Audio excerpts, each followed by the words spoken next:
श्री स्वामी समर्थ.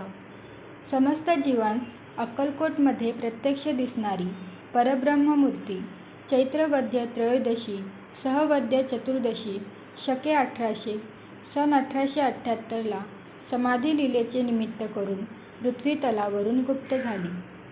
प्रसंग असा आहे की त्या दिवशी सकाळच्या 2 प्रहरापर्यंत एखादी विपरीत गोष्ट अक्कलकोटात घडणार आहे याची जराही कल्पना कुणास नव्हती.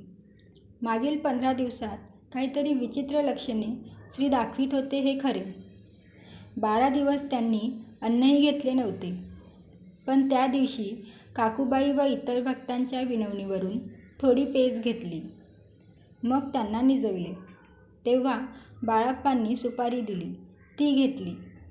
राणीसाहेबही तिथे आल्या होत्या. त्यांना अत्यानंद झाला. आता माझ्या महाराजांस भय नाही असे म्हणून त्या वाड्यात परत गेल्या.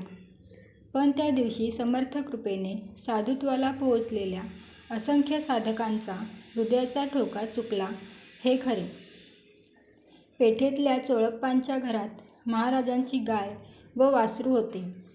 तिथे भागीरथी गंगा आकाशाकडे पाहत हंबरठा फोडत होती. वासरूही हंबरत होते. इकडे आधीपासून वडाखाली काय चालले होते ते पहा.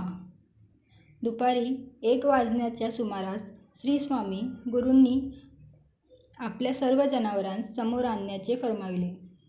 हे ऐकताच सेवेकरी अस्वस्थ झाले. लागलीच त्या प्राण्यांना श्रींसमोर आणण्यात आले. त्या दिवशीचे नैवेद्य त्यांना देण्याची स्वामी आज्ञा झाली. इतकेच काय, आपली वस्त्रेही श्रींनी त्या इमानी मुक्या प्राण्यांच्या अंगावर घालण्यास सांगितले. त्या प्राण्यांनाही प्रसंगाचे गांभीर्य लक्षात आले होते.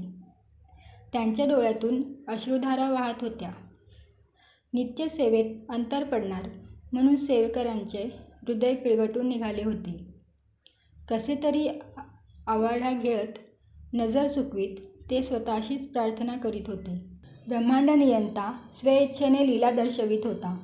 त्यांच्या त्या वैचित्र्यपूर्ण लीलेने उपस्थित हजारो भक्त कोलमडून जात होते. श्रींनी स्वतः उठून जनावरांच्या अंगावर हात फिरविला आणि पलंगावर येऊन बसले. त्या हालचालींत नित्यचा आवेश नव्हता इतकेच.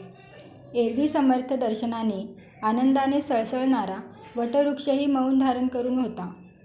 महाराजांनी टेकून बसण्याकरिता तक्क्याच्या दिशेने खूण करीताच सेवेकरांनी तो दिला. महाराज स्वस्तिकासनात स्थानापन्न झाले. ते तसेच किंचित मागे टेकले आणि त्यांनी लगेचच नेत्र मिटले. आसपास वैदुमंडळी होतीच. कुणाच्याच जीवात जीव नव्हता. पुढे होऊन एकाने नाडी पाहिली तेव्हा तो गडबडला. नाडी मुळीच लागेना. त्यांच्या व्यथित हालचालींना ओळखून वडाखाली एकच आकांत उडाला. सेवेकरी मिळेल तिथे डोके आपटीत होते. कुणी जमिनीवर लोळण घेतली. स्त्रीवर्गाने आकांत मांडला. कोणी आपलेच केस उपटत होता. स्थिरचित्त साधुवर्य आपल्या नेत्रावाटे भावनांना वाट मोकळी करून देत होते. हे गुरुमाय, अरे देवा, समर्थ सद्गुरू, श्री स्वामी समर्थ, भगवंता, आम्ही आता कोठे पाहावे सांगा, अशा विविध शब्दात समस्त जण आक्रंदन करत होते. कुणीच कुणाला सावरू शकत नव्हता. अशा हलकल्लोळात थरथरणाऱ्या अक्कलकोटात अचानक एक क्षणिक सुखद धक्का बसला. श्रींनी आपले नयन सहज उघडले. प्रेमभावाने सर्वांना न्याहाळू लागले. सर्व गलबला थांबला. सारी लेकरे मायबाप सद्गुरूंच्या पलंगासभोवती सरकली. श्रींच्या वचनांना ग्रहण करण्यास ते एकवटले. तेव्हा समर्थ मुखातून श्रीकृष्णावतारावेळी त्यांनी सांगितलेले अद्भुत वचन परत पुन्हा उच्चारले गेले. समर्थ वचनाने भारावून गेलेले भक्तगण अनन्य शरण भावाने प्राण एकवटून श्री स्वामी कृतीकडे पाहत होते. श्रींनी आशीर्वाद संकेत दर्शवण्यासाठी हस्तकमल उंचवले. पुढच्याच क्षणी तो स्वप्नासारखा भास संपला. समर्थ निजानंदी निमग्न झाले. अंतकाळी त्यांच्या मुखातून खसखशी एवढे 3 पांढरे दाणे बाहेर पडले. नंतर श्री स्वामी देह त्यांच्या इच्छेनुसार पेठेतील मठाच्या ध्यान गुफेत ठेवण्यात आला.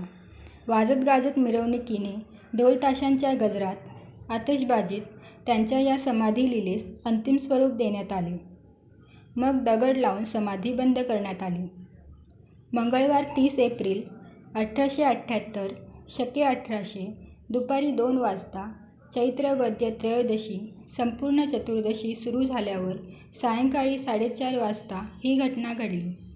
पुढे हेच स्थळ आज अक्कलकोटात श्री स्वामी समर्थ समाधी मठ या नावाने सुप्रसिद्ध आहे.